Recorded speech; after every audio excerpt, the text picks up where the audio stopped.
Isang mapagpalang araw po sa ating lahat. Ako si Godfrey Quizon.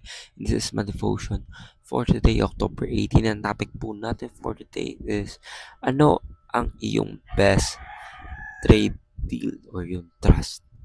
So, ano po ba yung best trade deal or yung trust natin? Trust is more than believing truths about God.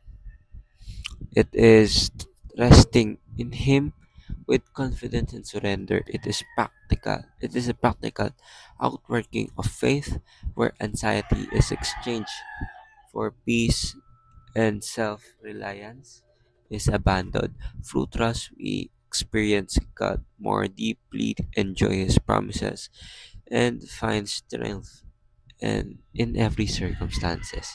Ating teachings for today is 2 Chronicles chapter 20 verse 12. Basahin ko po. Our God will not judge. Our God will you not judge them? Uh, for we have no power to face this vast army that is attacking us. We do not know what to do, but our eyes are on you.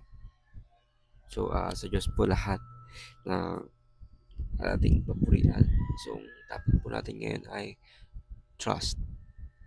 Ngayon, marami pong mga tao na kung saan nagkakaroon pa rin po sila ng problem sa pagtitiwala po sa ating Panginoon.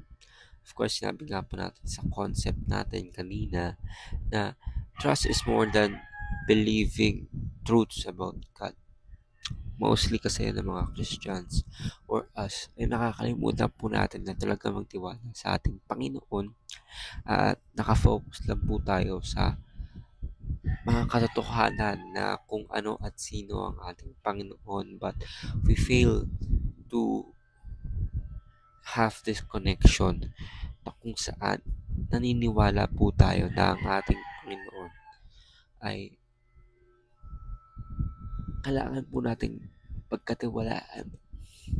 Mostly kasi tayong mga Christians, siguro lahat naman tayo guilty dahil nga na hindi buo ang tiwala natin sa ating Panginoon. Lagi po nating pinagkakatiwalaan ang ating mga sarili. So, ating teachings for today is uh, trust is the practical outwork of belief. Trust is trading your anxiety for peace. Trust is the best way to experience God. So, if we will not fully trust God, hindi po tayo magkakaroon ng or makapag-establish ng relationship sa ating Panginoon. Ibig sabihin, kung tayo po ay patuloy na magtitiwala sa ating mga sarili at hindi po sa ating Panginoon, ay hindi po lalago ang relationship natin sa Kanya at hindi po natin siya makikilala.